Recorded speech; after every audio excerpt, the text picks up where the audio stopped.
Super Bullseye. Super Bullseye was an American football game between the American Football Conference champion Oakland Raiders and the National Football Conference champion Minnesota Vikings to decide the National Football League champion for the 1976 season. The Raiders defeated the Vikings by the score of 32-14 to win their first Super Bowl. The game was played on January 9, 1977, at the Rose Bowl in Pasadena, California. This was the Raiders' second Super Bowl appearance after losing Super Bowl II. They posted a 13-1 regular season record before defeating the New England Patriots and the Pittsburgh Steelers in the playoffs. The Vikings were making their fourth Super Bowl appearance and seeking their first Super Bowl title after posting an February 1, 11 regular season record and playoff victories over the Washington Redskins and the Los Angeles Rams. Oakland gained a Super Bowl record 429 yards, including a Super Bowl record 288 yards in the first half, en route to winning Super Bullseye. After a scoreless first quarter, Oakland scored on 3 consecutive possessions to take a 16-0 lead at halftime. The Raiders also had 2 fourth-quarter interceptions, including cornerback Willie Brown's 75-yard return for a touchdown. Oakland wide receiver Fred Biletnikoff, who had 4 catches for 79 yards that set up 3 Raider touchdowns, was named the Super Bowl's most valuable player.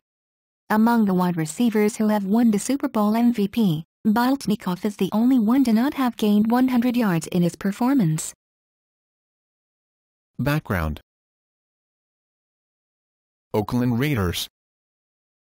This game marked the second Super Bowl appearance for the Oakland Raiders, who lost Super Bowl II. 2 years after their Super Bowl loss, the Raiders hired John Madden as their head coach. Under Madden, the Raiders posted the best overall record for any NFL team in his 8 seasons, 83-22-7. But Super Bullseye was the first time Madden led his team to a league championship game. They had been eliminated in 6 Albanian legs of their previous playoff appearances, including 5 losses in the AFC Championship game.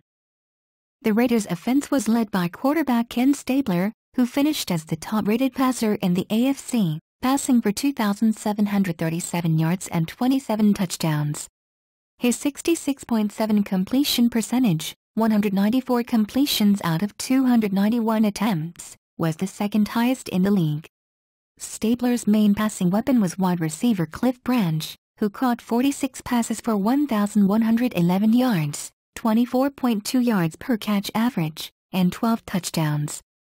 Fred Biletnikoff was also a reliable deep threat, with 43 receptions for 551 yards and 7 touchdowns. And tight end Dave Casper recorded 53 receptions for 691 yards and 10 touchdowns. In addition to their great passing attack, the Raiders also had a powerful running game, led by fullback Mark Van Eegen, 1,012 rushing yards, 17 receptions, and halfback Clarence Davis, 516 rushing yards, 27 receptions. Another reason for the Raiders' success on offense was their offensive line, led by left tackle Art Shell and left guard Gene Upshaw, as well as perennial All-Pro center Dave Dalby.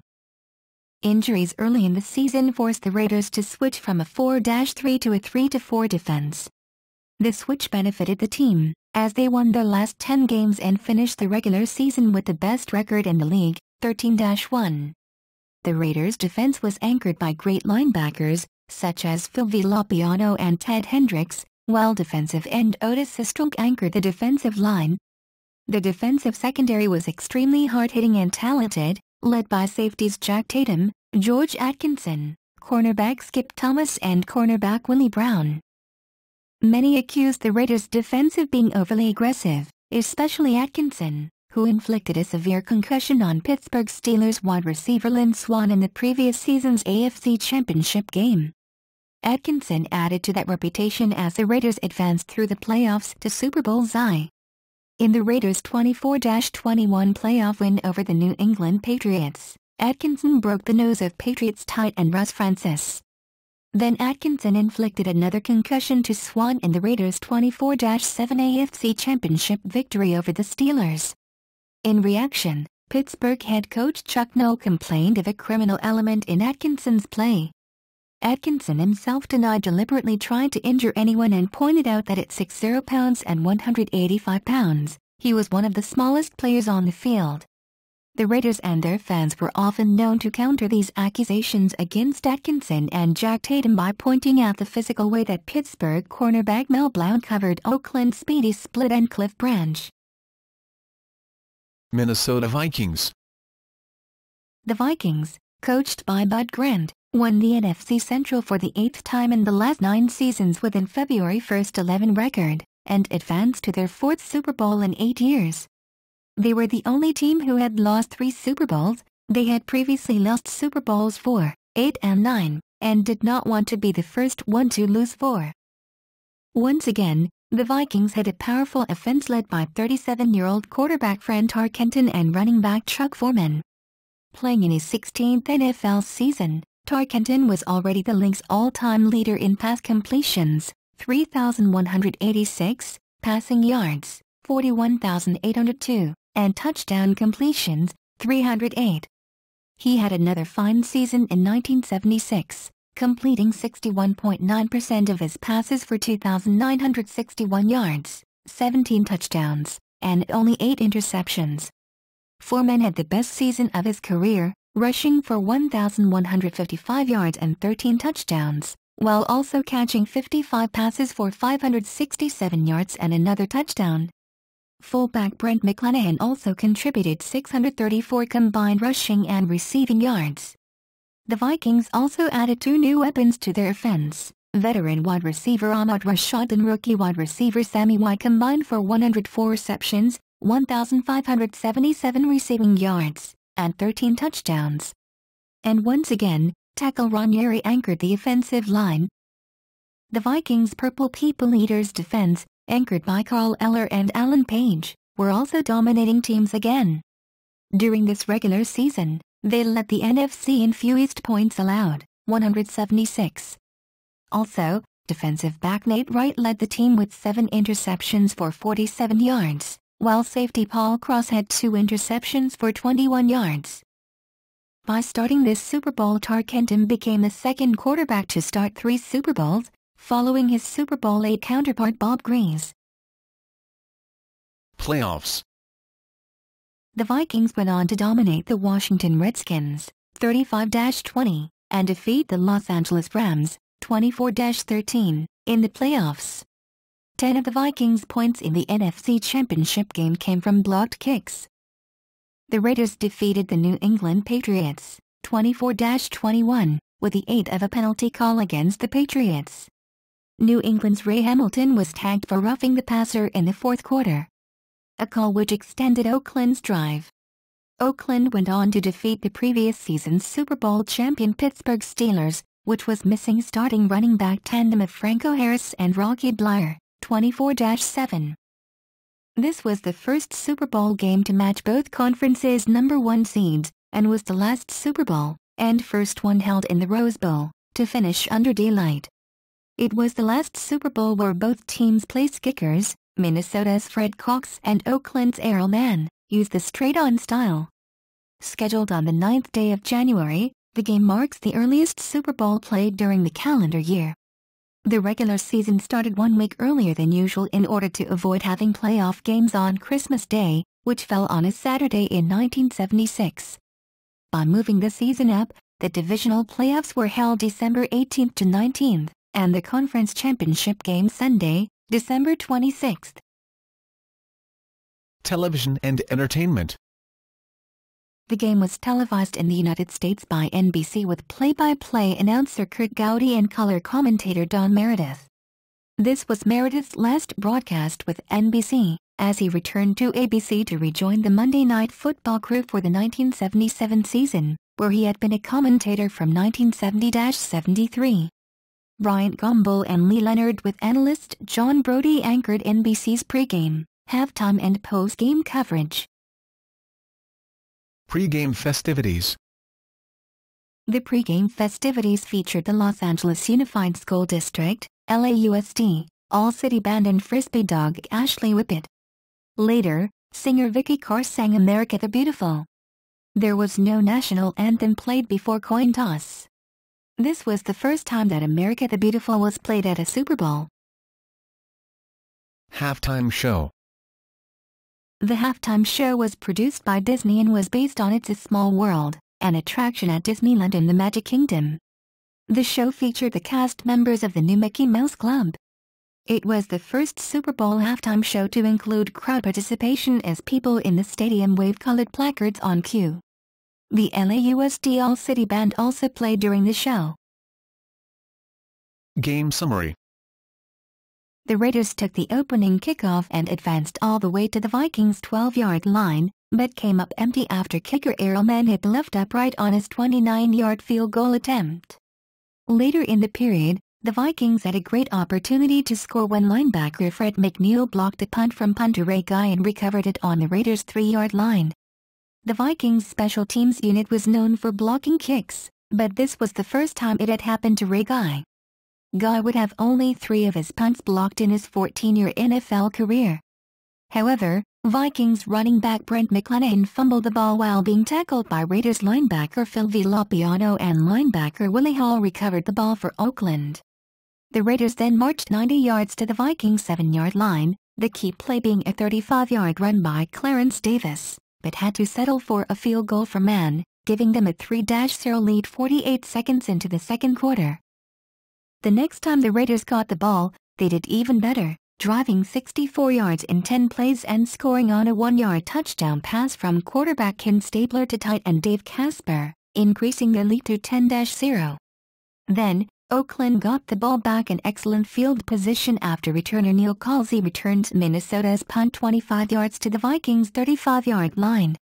After 3 running plays, Stabler completed a 17-yard pass to Fred Biletnikoff at the 1-yard line, and running back Pete Benoschik scored a touchdown on the next play, increasing Oakland's lead to 16-0 after Mann missed the extra point attempt.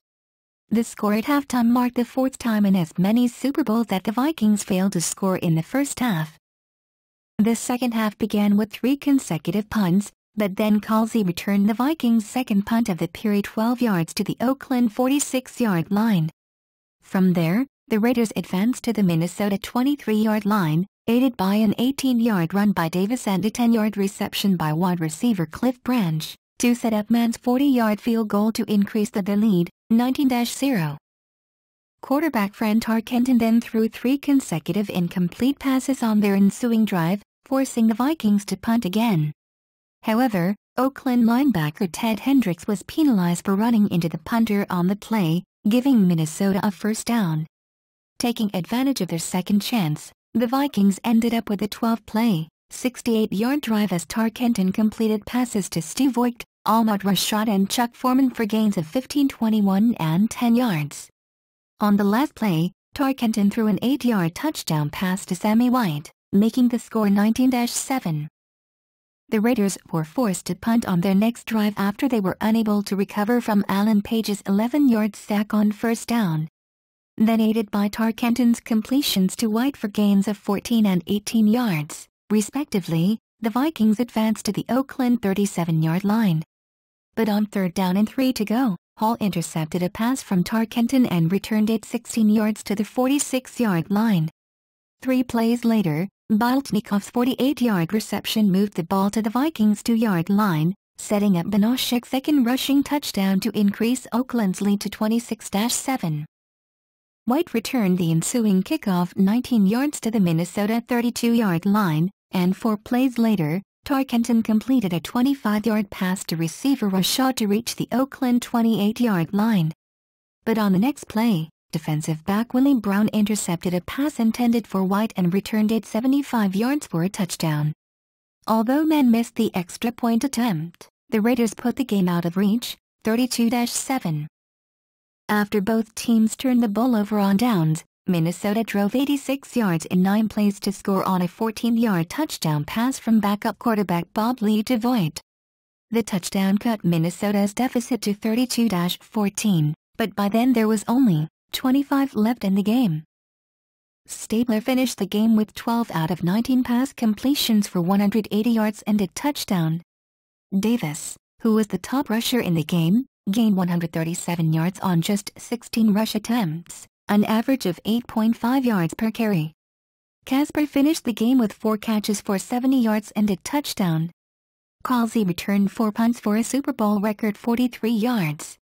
Foreman had a solid performance for Minnesota, contributing 44 rushing yards and 62 receiving yards. Tarkenton had 17 out of 35 pass completions for 205 yards, a touchdown, and 2 interceptions. White recorded 163 total yards, catching 5 passes for 77 yards and a touchdown, rushing once for 7 yards, and returned 4 kickoffs for 79 yards. The Vikings finished with a dismal 0-4 Super Bowl record under Bud Grant, even though in the same 8-year span their regular season record was 87-24-1. Grant coached Minnesota 8 more seasons, but never managed to guide the team back to a Super Bowl. The team never led in any of the games, so onlookers never saw what the Vikings might do with a Super Bowl lead.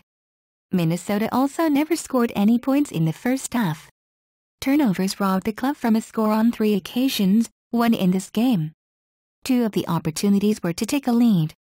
The Vikings committed a total of 15 turnovers and forced only 3. In their appearances they averaged only 56.75 yards rushing, while the Purple People Eaters yielded a huge 215.5 yards average. Minnesota also had just a 49.3 team passer rating to opponents' 105.2. Tarkenton in 3 appearances completed 46 of 89 passes just for 489 yards, 1 touchdown, 6 interceptions and a 43.7 rating. Previously against the Vikings, Kansas City's Len Dawson had a 90.8 rating in Super Bowl IV, Miami's Bob Grease was 110.1 in Super Bowl VIII, and Pittsburgh's Terry Bradshaw was 108.0 in Super Bowl IX. In this game Stabler had a 111.7 passer rating. Box score. Date: January 9, 1977.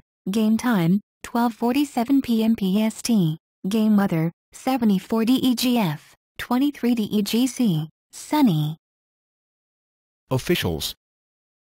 Referee: Jim Tunney number 32. Umpire: Lou Palazzi number 51. Head linesman: Ed Mary number 26. Line judge: Bill Swanson number 38. Field judge: Armand Terzia number 23. Back judge: Tom Kelleher number 25.